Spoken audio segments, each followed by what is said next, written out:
श्रीगुरुभ्यो नमः।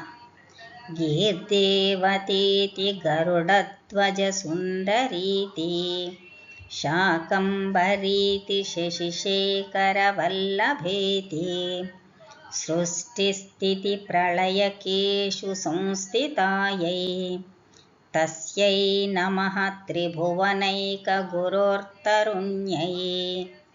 या देवी त्रिभुवनानाम् एकैकस्य गुरोः परमशिवस्य अर्धाङ्गिनी अस्ति। तस्यै जगन्मात्रे नमस्कारः। या देवी सृष्टिस्थितिविनाशकारिणी तां भक्ताः भिन्नभिन्नरूपैः स्तुवन्ति।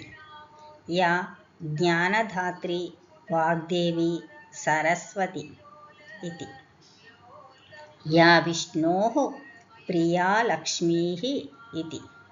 या जगत्पोषणकर्त्री शाकम्भरी इति।